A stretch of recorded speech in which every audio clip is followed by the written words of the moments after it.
Welcome to अस्वा food. अस्सलाम वालेकुम। आज हम बना रहे हैं गार्लिक पराठा। गार्लिक लच्छा पराठा बना रहे हैं जो बहुत ही टेस्टी, बहुत ही मज़ेदार बनता है और बहुत कोई घर में बन जाता है। बाज़ार से बेहतर बनता है और बहुत आसान रेसिपी है। बेइंतहा लजीज बनता है। चाय के साथ खाएं या आप इवनिंग में लें, इसको हर तरह से हम ले सकते हैं। गार्लिक का बनाएं या आप सादा बनाएं या किसी और फ्लेवर का बनाएं, सभी बहुत मज़ेदार बनते हैं और बनाने में इतने ही आसान है। घर में इतनी आसान रेसिपी के साथ बन जाते हैं। तो चलें फिर किचन की तरफ चलते हैं, शुरू करते हैं अपनी रेसिपी को। सबसे पहले तो हम ले लेंगे मैदा, या आप फाइन आटा भी ले सकते हैं। तो 3 कप मैंने ले लिया है। नमक टेस्ट के हिसाब से ले लें। 1 टेबल स्पून शुगर लिए भरकर मैंने, और 1 टीस्पून मैं ले रही हूँ ऑयल।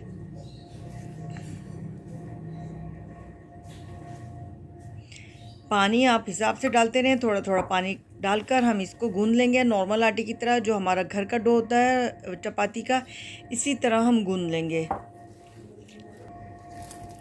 तो हमारा ये डो तैयार हो चुका है। इसको रेस्ट देने के लिए रख दूंगी मैं थोड़ी देर के लिए। अगर आपके पास ज़्यादा टाइम है तो आप ज़्यादा टाइम रखिए, तो उससे और भी ज़्यादा अच्छे बनेंगे। तकरीबन 20 मिनट का मैंने रेस्ट दिया इसको, और अब निकाल के पेड़े बनाते हैं।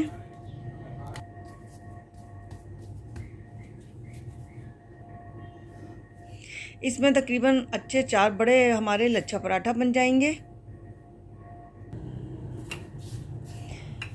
बिल्कुल नॉर्मल चपाती की तरह इसको बेलेंगे पहले तो। और अब लगाएंगे हम इस पे घी।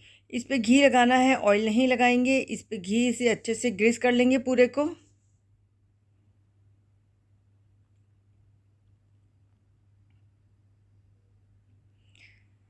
अब इस पे मैं डाल रही हूँ हरा धनिया। अगर आपके पास पार्सले है तो आप वो डाल दें, और साथ ही मैं डालूँगी इसमें गार्लिक। आप गार्लिक किसी तरह भी डाल सकते हैं। इससे बहुत बारीक सा हो जाएगा और खाने में अच्छा भी लगेगा, मुंह में भी नहीं आएगा, और फ्लेवर भी बहुत ज़बरदस्त आएगा गार्लिक का। तो तकरीबन इस तरह से हम बारीक करके इसमें सब में डाल देंगे।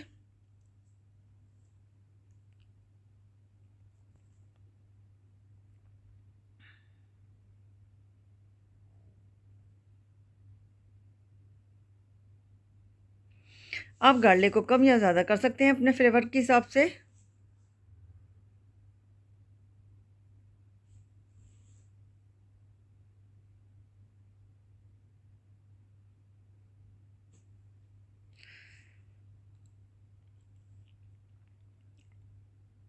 इसकी कटिंग करने के बाद अब हम इसको करेंगे फोल्ड।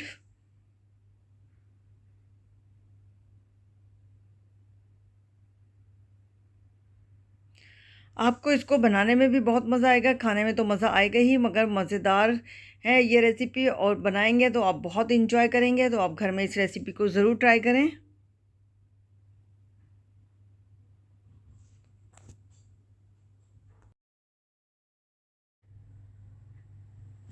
इसी तरह हम सब फोल्ड कर लेंगे एक के ऊपर एक रखने के बाद।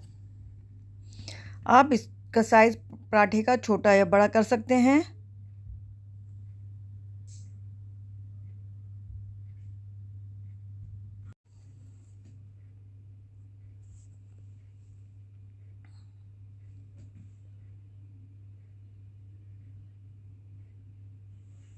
तो तकरीबन हमारा ये पेड़ा तैयार हो चुका है। इसी तरह हम ये चारों पेड़े तैयार कर लेंगे।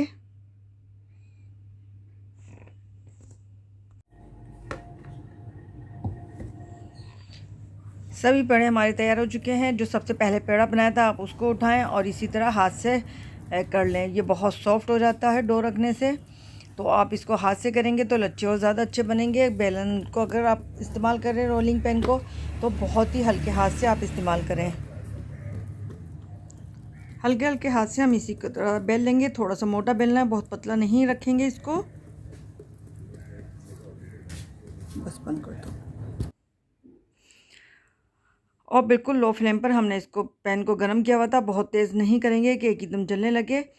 तो साइड चेंज कर लिया हल्का सा जैसे ही हुआ। अब इसको करेंगे घी। आप कौन सा घी पसंद करते हैं, देसी या डालडा, कोई भी जो आप ऑयल, तो उसमें आप इसको सेक सकते हैं।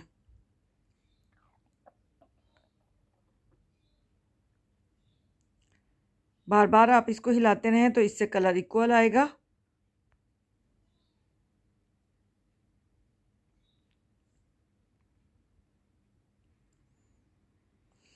आप इस तरह से कर लें, इससे की लेयर बहुत अच्छी सी खुल जाती हैं।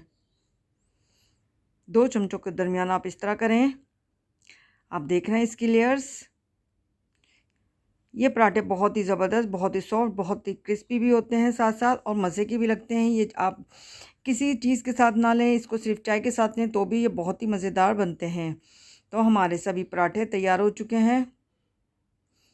हर लेयर इसकी खुल रही है और बहुत बारीक लेयर्स हैं इसके अंदर से। बहुत मज़ेदार से क्रिस्पी बिल्कुल बाज़ार के जैसे पराठे हमारे रेडी हो चुके हैं। तो आप फीडबैक ज़रूर दिया करें और ज़रूर इस रेसिपी को ट्राई करें कि कैसे बने हैं आपके।